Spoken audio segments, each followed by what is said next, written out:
Welcome to comrade Telugu news channel కి స్వాగతం. ముందుగా హెడ్లైన్స్. 50% రిజర్వేషన్ల పరిమితిని ఎత్తివేయాలి రాహుల్.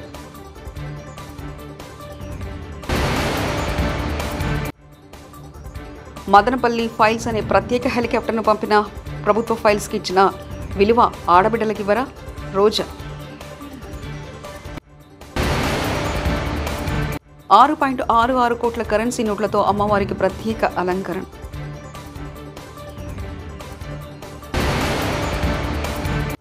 ఒకే చోట అష్టాదశ శక్తిపీఠాలు, నిర్మల్లో ఆకట్టుకున్న రాజశ్యామల పీఠం.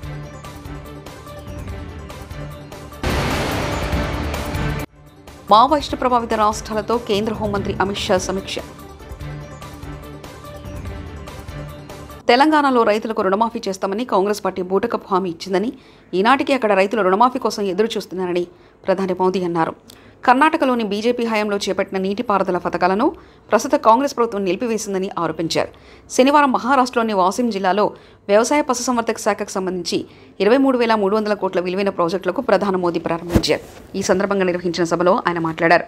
కాంగ్రెస్ ప్రభుత్వం రైతులకు ఇరిగేషన్ ప్రాజెక్టులను ఉద్దేశించిన సొమ్ములో అవినీతికి పాల్పడుతున్నాయని, రైతుల జీవితాలను దుర్భరం చేస్తున్నాయని విమర్శించారు.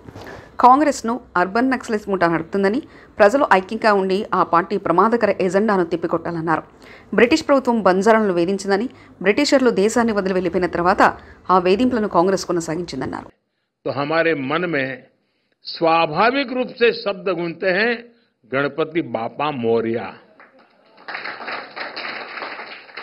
ये केवल कुछ शब्द. రాజ్యాంగ పరిరక్షణకు రిజర్వేషన్లపై ఉన్న 50% పరిమితిని తొలగించాలని కాంగ్రెస్ సీనియర్ నేత రాహుల్ గాంధీ అన్నారు. ఇందుకోసం పార్లమెంట్లో చట్టాల ఆమోదానికి కాంగ్రెస్ సారథ్యంలోని ఇండియా కూటమి కృషి చేస్తుందని హామీ ఇచ్చారు. కొల్హాపూర్లో జరిగిన సంవిధాన్ సమ్మాన్ సమ్మేళనం కార్యక్రమంలో రాహుల్ మాట్లాడుతూ దేశంలో కులగలను చేపట్టాల్సిన అవసరం ఎంతైనా ఉందన్నారు. అందువల్ల ప్రతి కులంలో ఎంతో మంది జనాభా ఉన్నారనేది తెలియడమే కాకుండా దేశ ఆర్థిక వ్యవస్థపై వారికి ఏ మేరకు నియంత్రణ ఉంటుందో తెలుస్తుందన్నారు. कश्मीर में बंद होगा, खत्म होगी. कन्याकुमारी से कश्मीर गए तो पहला स्टेप ये जो फॉल्स सीलिंग, आर्टिफिशियल सीलिंग लगा रखी है. దేవీ శరన్నవరాత్రి ఉత్సవాల సందర్భంగా మహబూబ్నగర్ జిల్లా కేంద్రంలో శ్రీ వాసవి కన్యకా పరమేశ్వరి దేవాలయంలో 6,66,66,666తో అలంకరణ. ఆదివారం మహాలక్ష్మి అలంకరణలో అమ్మవారు భక్తులకు దర్శనమిచ్చారు. ఈ సందర్భంగా పట్టణ ఆర్యవైశ్య సంఘం ఆధ్వర్యంలో నూతన కరెన్సీ నోట్లతో దేవాలయ ఆవరణను అందంగా అలంకరించారు. అమ్మవారిని దర్శించుకునేందుకు భక్తులు భారీగా తరలివచ్చారు.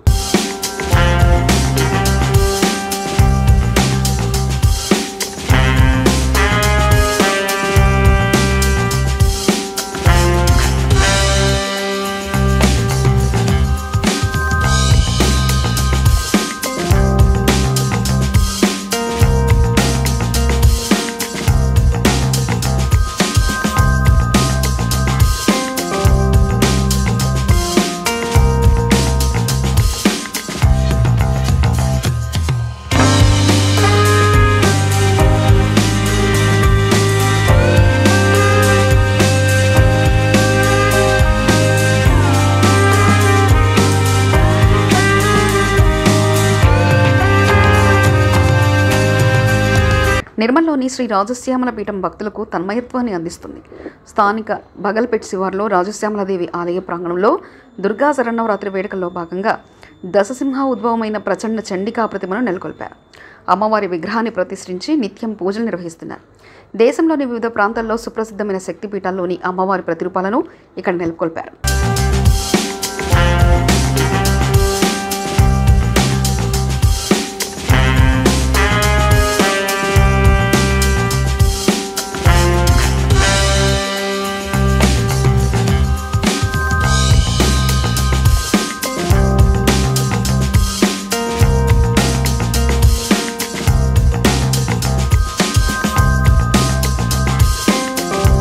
కేంద్ర హోంశాఖ ఆధ్వర్యంలో రేపు మావోయిస్టు ప్రభావిత రాష్ట్రాల్లో సమీక్షా సమావేశం జరగనుంది.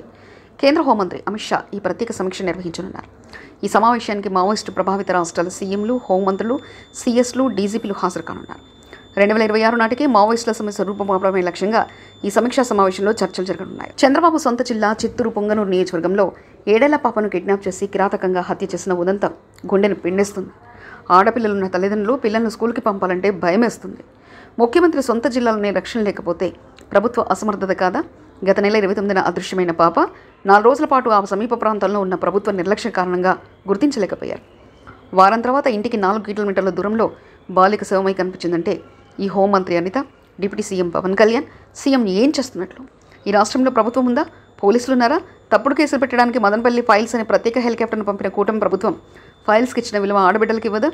ముచ్చుమరి ఘటనలో న్యాయం చేయలేని ప్రభుత్వం అవసరమా?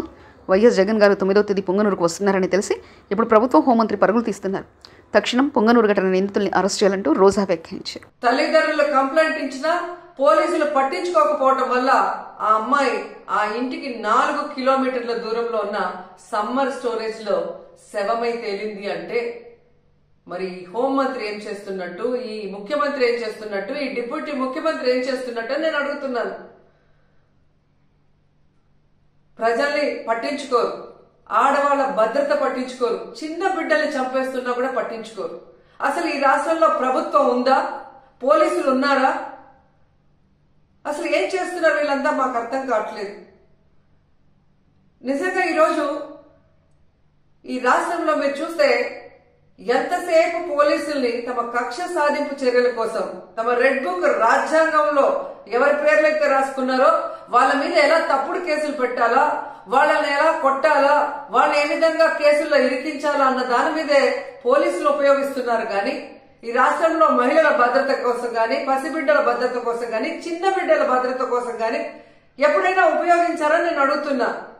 మదనపల్లిలో ఫైల్ కాలితే హెలికాప్టర్ లో డీజీపీ గారిని పంపిస్తారు. కానీ ఈ రాష్ట్రంలో ఆడపిల్లల్ని కిడ్నాప్ చేసినా, చంపేసినా, రేప్ చేసినా మట్టు హెలికాప్టర్లలో డీజీపీని పంపి ఆ ఫైళ్లకు ఉన్న విలువ కూడా ఆడపిల్లలకి లేదా మీ ప్రభుత్వంలో?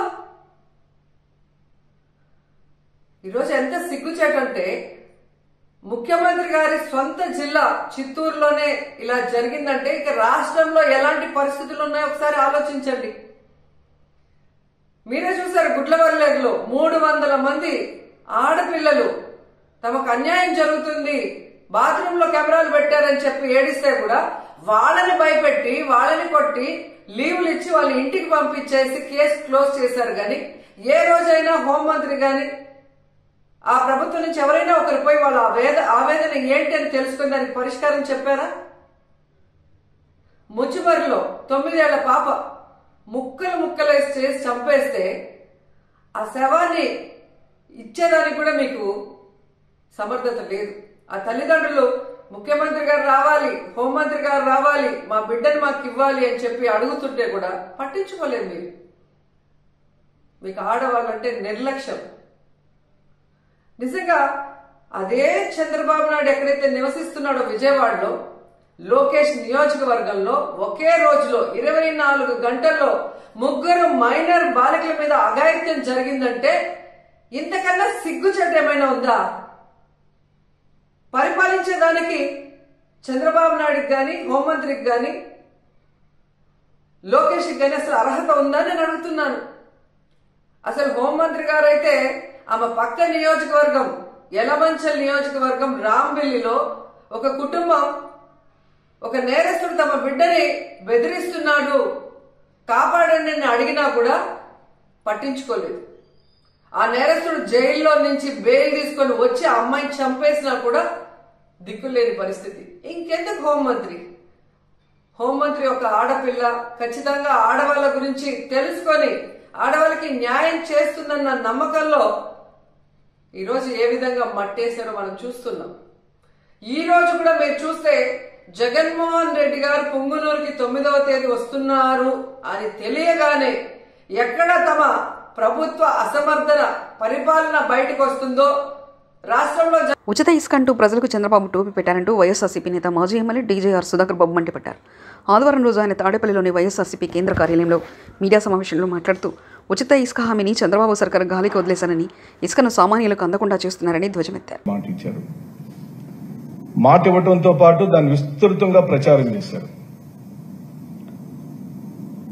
వారు చేసిన ప్రచారంలో ఇసుకని పూర్తిగా ప్రజలు వారికి నచ్చిన ప్రదేశంలోకి వెళ్లి కావలసినంత ఇసుకని తెచ్చుకునే విధంగా నా విధానం ఉండబోతుంది అని ఎన్నికల హామీలో వారు చెప్పారు. అమాయకులైన ఆంధ్ర రాష్ట్ర ప్రజలు చంద్రబాబు నాయుడు గారి మాయమాటలు నమ్మి ఓటేసిన తదుపరి ఈ రోజున అది ఒక అందని బంగారంగా సామాన్యులకు అసలు అందుబాటులో లేని కార్యక్రమంగా మారిపోయింది.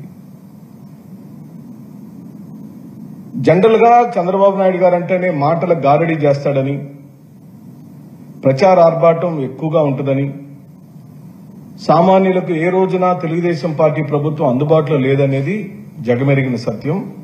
అది అనేక మార్లు వారు ముఖ్యమంత్రి అయిన ప్రతిసారి అది నిరూపించుకుంటూనే వచ్చారు. చంద్రబాబు నాయుడు గారు అంటేనే మాటల గారడి, ప్రచార ఆర్భాటం, హామీలను తొంగలో తొక్కటం, అది వారి యొక్క బ్రాండింగ్ అన్నమాట. ఈ భారతదేశ రాజకీయాలలో అంత మాట తప్పే రాజకీయ నాయకుడిని మనం ఎక్కడ చూసుండు. వారితోటి ఇప్పుడు జనసేన, బీజేపీ కూడా కలిశారు. 2014-19 కాలంలో జరిగిన దోపిడీ కన్నా, అంటే 2014-19లో చంద్రబాబు నాయుడు ఇదే జనసేన పార్టీ, బీజేపీ సంయుక్తంగా ఏర్పాటు చేసిన ఆనాటి ప్రభుత్వం కన్నా ఈ రోజున ఈ ప్రభుత్వం భారీ స్కామ్ చేసిందని చెప్పి ప్రకటిస్తున్నాం. ప్రజలను పూర్తిగా మోసం చేసిందని చెప్తున్నాం. వైఎస్ జగన్మోహన్ రెడ్డి గారి ప్రభుత్వం తీసుకొచ్చిన ఇసుక విధానం వల్ల సుమారుగా 3,825 కోట్ల రూపాయలు. విజయనగర పట్టణంలోని రింగ్ రోడ్ శ్రీ కళ్యాణ వెంకటేశ్వర స్వామి ఆలయంలో 23వ బ్రహ్మోత్సవాలు వైభవంగా జరుగుతున్నాయి. ఈ సందర్భంగా ఉదయం శ్రీ స్వామి వారికి ఆలయ అర్చకులు ప్రత్యేక పూజలు నిర్వహించారు. ఆలయ ప్రాంగణంలో ఆలయ వేద పండితులు పిసపాటి రామకృష్ణాచార్యులు, పిసపాటి సంపత్కరామాచార్యాచార్యులు సుదర్శన హోమం నిర్వహించారు.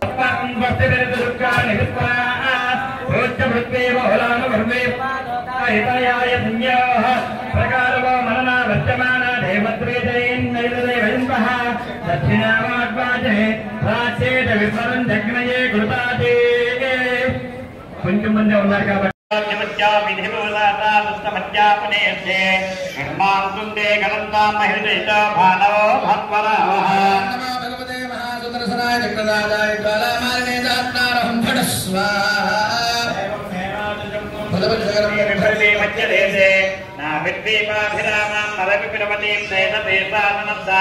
నేమింపర్యాయ భూమిం దినకరకిరణా దుర్దీప పరేచ ప్రేజేవ చక్రవాలాచల ఇవ విలసన్నస్సు దివ్యాస్త్రరత్నిః భగవతే మహాసుదర్శనాయ జ్వాలామాలినే దహత్తారహం ఫడస్వాహ ఏకం లోకస్య చక్రో వివిధమపరదత్ కర్మ నమ్రత్నేత్రం తాత్రార్థానాం చతుర్నాం గవయదనగణం పంచదాం షట్గుణాఖ్యం సప్తాచిత్తోటితాస్తావదనవకరణరేతి నిత్యస్యదానమ్మ పరిజత్యాత్మస్యతాంగాయవ పరిబృహజ్యోతిరేతే సహస్రమ్మ.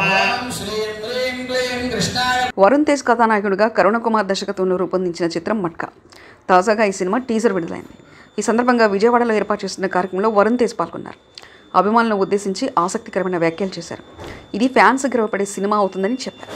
మేమందరం ఆలోచించుకుంటే అప్పుడు మా డైరెక్టర్, మా ప్రొడ్యూసర్ గారు అందరు కలిపి మనం విజయవాడలో అమ్మవారు దీవెనలతో దసరా నవరాత్రుల టైంలో మనం స్టార్ట్ చేయాలనుకుని ఆ ఇనిషియేటివ్ తీసుకుని ఇక్కడికి వచ్చి మొట్టమొదటి మా టీజర్ మీ అందరి చేతుల ద్వారా రిలీజ్ చేయడం నిజంగా నాకు చాలా ఆనందంగా ఉంది. అంటే ఇక్కడ ఉండే వాళ్ళందరూ ఫ్యాన్స్ కాదు, వాళ్ళందరూ మా కుటుంబ సభ్యులు. అలాగా మేము, మా బాబాయ్, మా పెద్దనాన్న అందరం వాళ్ళందరినీ ఎన్నో సంవత్సరాల నుంచి ఆదరిస్తాను. మీ అందరికీ ఇక్కడికి వచ్చి నాకు కూడా భుజం మీద చేసి సపోర్ట్ చేస్తున్న మీ అందరికీ పేరు పేరున పెద్ద పెద్ద థ్యాంక్స్. టీజర్ ఎలా ఉందండి? నచ్చిందా?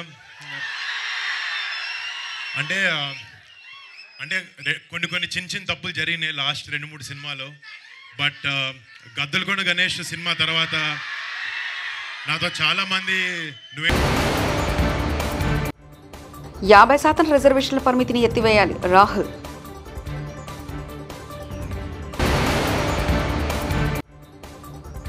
మదనపల్లి ఫైల్స్ అనే ప్రత్యేక హెలికాప్టర్ను పంపిన ప్రభుత్వ ఫైల్స్కి ఇచ్చిన విలువ ఆడబిడ్డలకి ఇవ్వరా? రోజా 6.66 కోట్ల కరెన్సీ నోట్లతో అమ్మవారికి ప్రత్యేక అలంకరణ.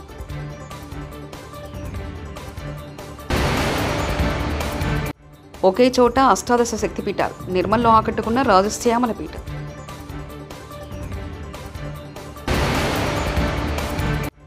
మావోయిస్టు ప్రభావిత రాష్ట్రాలతో కేంద్ర హోంమంత్రి అమిత్ షా సమీక్ష.